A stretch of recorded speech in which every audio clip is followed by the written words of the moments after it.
NFL news and notes with our 97.3 ESPN.com Eagles and NFL Insider John McMullen. He's brought to you by Gino, the winemaker's choice for 50 years. Visit Gino Pinto on the White Horse Bike in Hamilton, online at GinoPinto.com. Gino's, the winemaker's choice for 50 years. You can now read John's Extra Points NFL column on our website, 97.3ESPN.com.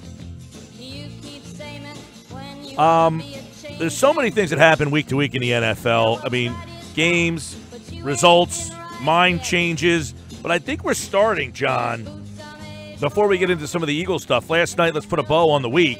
Carolina wins. We're starting to really look at a group of teams in the NFC. This is going to be a sprint to the finish here with these 7 teams, really Philly, Minnesota, New Orleans, L.A., Seattle, Carolina, and I guess you could throw in, maybe Dallas and Atlanta, and I don't know if there's another team. But this NFC is going to be a down to the wire. Yeah, it looks like a much, certainly deeper conference than the AFC side. I think you got a lot of good teams. I don't think you have any great teams. And that will make it interesting down the stretch. And this week is sort of an interesting one because you have a bunch of matchups in the NFC side between the good teams. So I think we'll learn a little bit, and that tends to what happens when you hit November in the NFL. Sure is. And John, obviously, when the calendar flips to November, things get real. You're running out of time. These 7 weeks here. Try to put in perspective this Sunday night for both teams. Philadelphia, a win and a loss. What does a win do for them? What does a loss mean for them? Well, I think a win virtually wraps up the NFC East. And that's your first goal for any team is to win the division. So I think if the Eagles handle business, and I expect them to be perfectly honest, I think then they start talking about first-round buys and the road to the Super Bowl going through Philadelphia if you win this game. If you lose this game, the reality is you're still probably going to win the NFC East, but you're then in peril when it comes to having that top seed in the NFC because there's teams nipping at your heels, most notably, as you mentioned, the Vikings, the Rams, and the Saints. The Vikings and the Rams play each other, so yeah, one of those teams are going to lose, but one's going to win. So if you lose, you're 8-2, and one of those two teams is going to be 8-2, and you got to worry about New Orleans. And so it's still important for the Eagles to keep handling their business, especially against a team that is wounded and struggling. Flip to Dallas here, and if they win this, they're still kind of hanging around the NFC East, but still a long shot there. But they keep themselves alive in the wild card. But what does a loss do for this Cowboys team? Well, I think a loss, it really could start things going in the negative direction. Obviously, being without Elliott at least for 4 games until the next appeal comes up. And then you talk about Teron Smith is unlikely to play again this week, and you saw how the Cowboys handled that against Atlanta. Sean Lee's not going to play.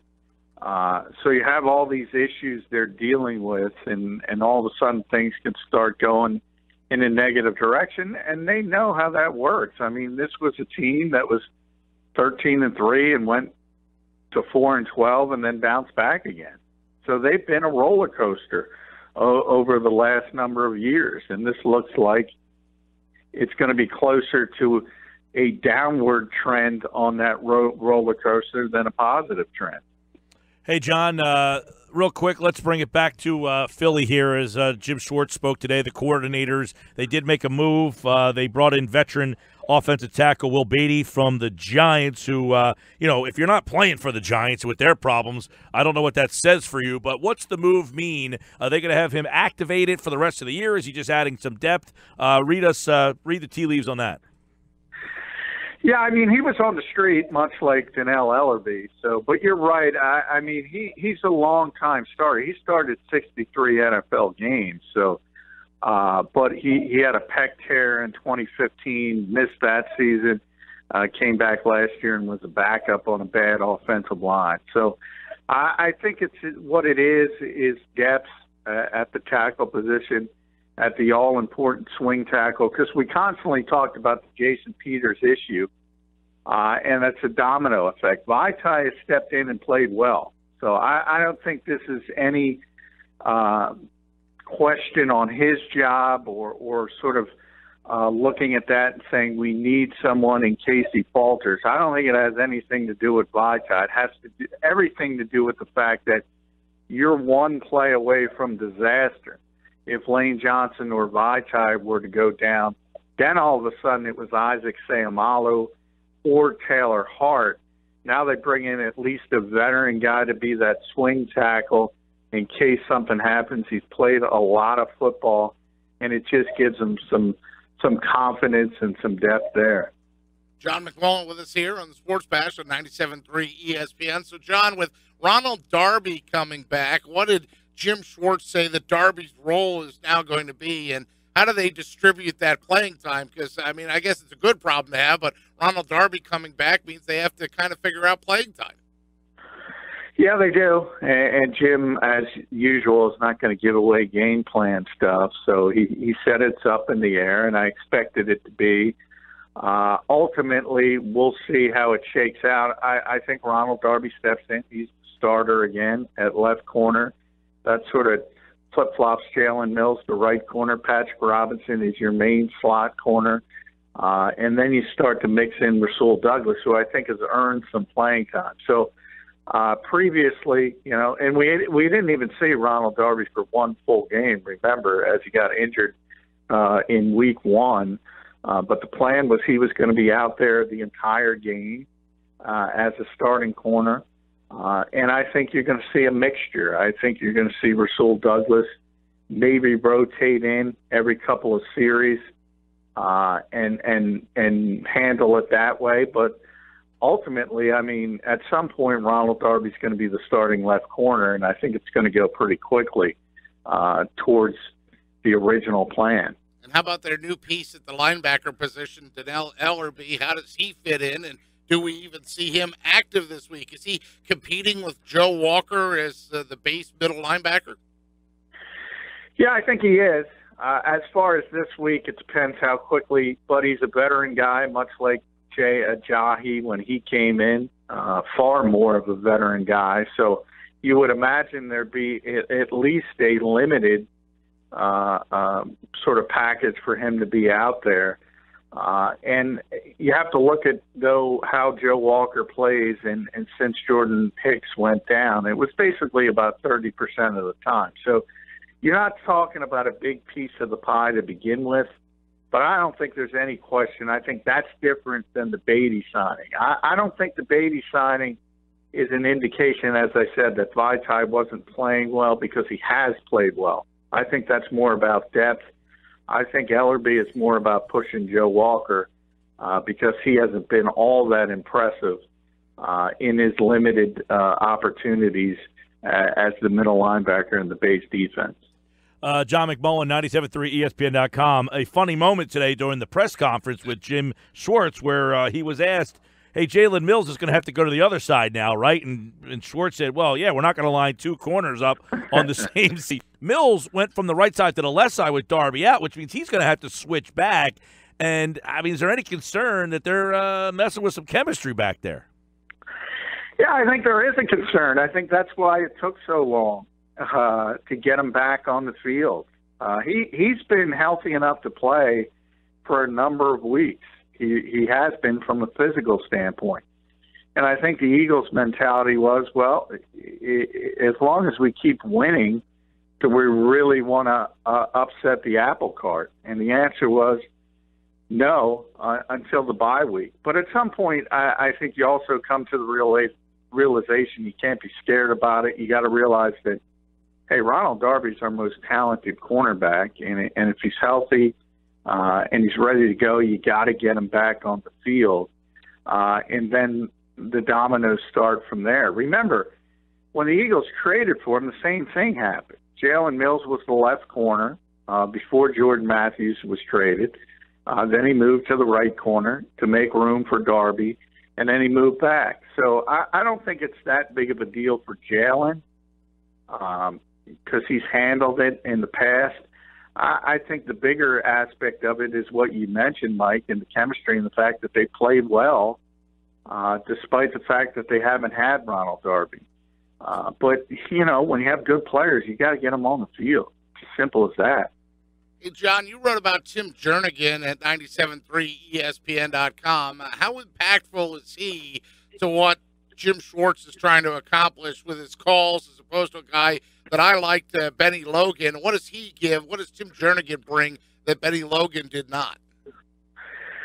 Yeah, I mean, he's a penetrator, and Benny's more of a run stuffer. And we talked about it all the way back from when they made the trade in the off season, and it's really played out exactly how the Eagles thought it would, in that he's just a better fit for what Jim Schwartz wants to do. And that's and Jim will admit that the engine of any of his defenses is the pass rush, and it's a four-man pass rush. He doesn't want to blitz.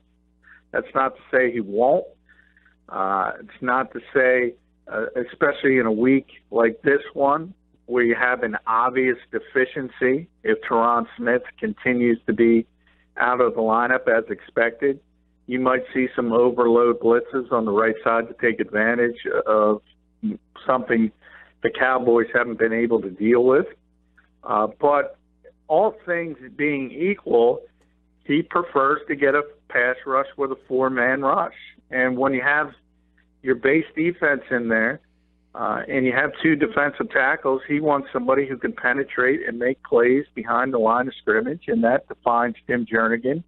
And whereas Logan is more of just a guy who's going to read and react at the line of scrimmage and be a significant run defender, but he's not going to help you rushing the passer. Jernigan does that, and he does it well, and he has done it well, and he's fit in great next to Fletcher Cox, and they're basically interchangeable. Sometimes it'll be Fletch playing the three technique, and Jernigan will be the nose tackle, and sometimes they'll flip-flop. And that's difficult to deal with for opposing offenses, and I think that's best exemplified by the fact that the Eagles are the top-ranked defense in the league, stuffing the run, and can still rush the passer really well. Good against the run, rushing the passer. You know, John, we've talked a lot about Carson Wentz giving Doug Peterson input. Is there a same parallel on the defensive side? Does Jim Schwartz in the defense, are there guys that come up to him and give him input as well? Yeah, I mean, he got asked that. I think it's less with Jim Schwartz. I really do. Yeah. They talked about Malcolm and the fact that he'll talk to Jim and about things to do, but Jim Schwartz is going to do what he wants to do, and he runs that Jim Schwartz defense. The good news is it's a really good defense. It's a really good scheme. He's one of the best defensive coordinators in football. So I do think he's a little more sort of headstrong in his ways. Some people can think that's good. Some people can think that's bad. But, yeah, to be honest, I don't think Jim takes all that much input from the players. And you know what? So far, if he's not, he's doing a good job. But he's got some pretty good players on that defensive side of the ball. And obviously, they're getting better on that side of the ball with Darby coming back and, Jernigan signing that deal. And you would think, anyway, that side of the ball, John, is going to get better with a guy like Derek Barnett, who's a rookie. I guess you can look at it two ways. Is he going to get better as the season goes on because he's, more accustomed, or is this when he starts to hit that wall a little bit? I wonder if that defensive rotation, though, being what they do throughout the course of the year, is going to really play a big factor in the second half of this season. Yeah, I think it will. They're much deeper on the defensive line, and right. That's what Jim likes to do is rotate up front. And Chris Long has played well. And if you think about it, I mean, we just talked about Jernigan. The Eagles just paid him $26 million. I think ultimately the original plan was that he would stay in as an interior rusher in the nickel. But Chris Long has been so good. They've sort of kicked Brandon Graham inside and put Derek Barnett. That's their best pass rushing defensive line.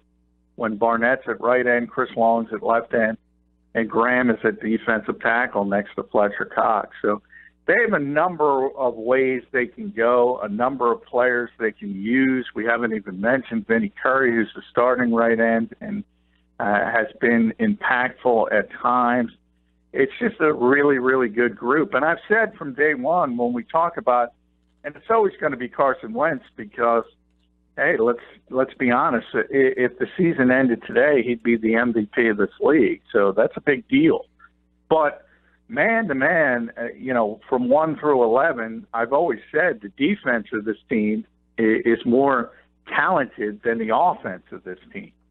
There's a lot of good players on that side of the ball. And obviously one of them is gone in Jordan Hicks, but there's still a ton of talent on that side. And give credit, to guys like Michael Kendrick, who we're all disgruntled. We're not now, but we were. I mean, trade the guy, get rid of him. He doesn't fit. We're all guilty of that at some point where we thought that Kendricks, wasn't playing up to his potential. But this is probably the best Michael Kendrick. So in retrospect, when Chip Kelly came out with, you want me to release this guy or trade him? I signed him to a 3-year extension. Thankfully, Chip Kelly did that. Yeah, and I was always one who said, Michael Kendricks his skill set fits much better in the 4-3 than a 3-4. I mean, to me, he screams 4-3 will linebacker because of his athleticism. But teams aren't putting 3 backers on the field. That's been the problem. Yeah, that has. And Nigel Bradham, typically, in most 4-3 defenses, not all, typically it's the middle linebacker and the weak side linebacker that stay on in the nickel. It's the strong side guy that comes off. But Bradham has been so good, and Schwartz is so comfortable with him. He's become the nickel linebacker ahead of Kendricks. And that's, as I said, it's kind of rare. Now they're both out there. And it's just been a really good group, all 3 of them. And for whatever reason, things have clicked this year for Michael Kendricks. As I said, I think this is a better defense for him than the 3-4. And I think you're finally seeing that. Right. Unfortunately, it came because of the injury to Hicks.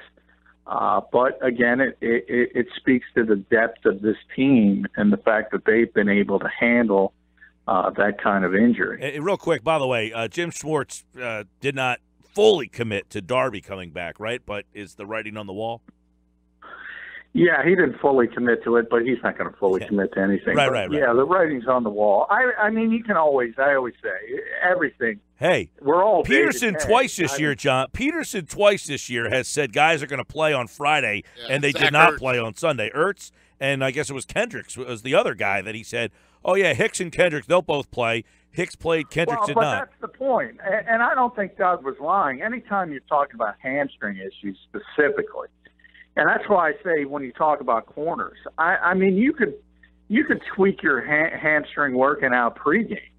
I mean, it does happen. Right. Guys do strain things, and that's what you always put that caveat on there, especially with defensive backs, and especially with guys who rely on their speed like Darby as a 4-3 guy. But barring anything setback injury-wise, I mean, he's going to be out there. Real quick, on the offensive side of the ball was Frank Reich today speaking to you guys, and he did indicate, from what I heard anyway, you might have read it a little differently being there, but Jay Ajayi will take on a bigger role this week. He said he's able to handle everything we've given him to this point. So I'm wondering, my question really is for him, do you anticipate, and do the Eagles anticipate, that he is kind of the workhorse guy that they built the offense around him around the last 7 weeks? Yeah, I don't know. I don't know about that. I think what Frank said is he's capable of running every play they have in the offense now. But this team has been committed to this committee setup.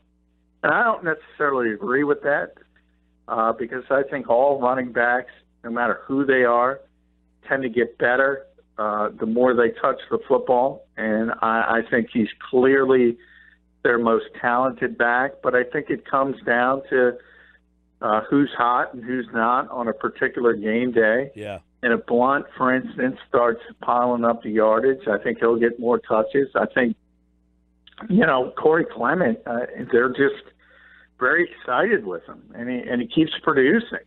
So I think he's going to play as well. And then you have Ajayi. I think the one guy out is clearly Wendell Smallwood because Zach Ertz will be back, and he probably won't even dress.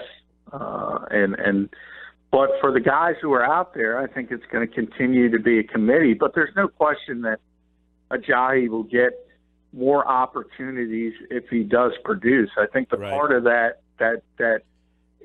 it's clear that he's the most talented running back they have.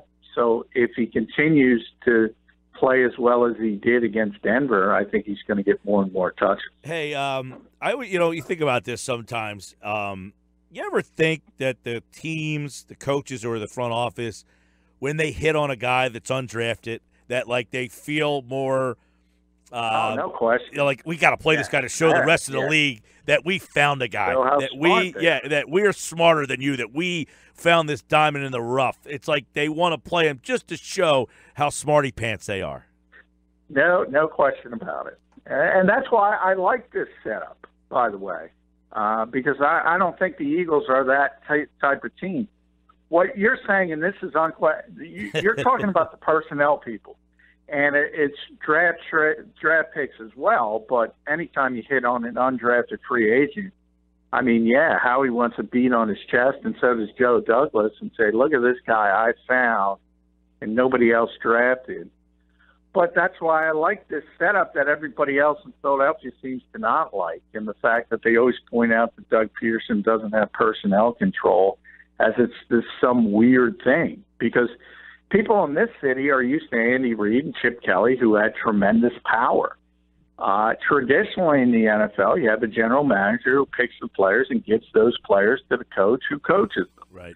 That's the traditional setup, and that's what is going on in Philadelphia now. So, Doug Peterson is not involved. So he doesn't have to say, you know what, I want to play Corey Clement because I found him. Howie Roseman, he might do that to say, look at how smart I am. Joe Douglas might do that, but Doug is playing him because he's playing well. Yeah. John McMullen, 97.3 ESPN.com. Check out his Extra Points NFL column on the website. Follow him on Twitter at JF McMullen, and daily here on the Sports Bash on 97.3 ESPN. John, it's a pleasure to talk to you. Hey, always a pleasure, Mike. Thank you. And you too, Pete.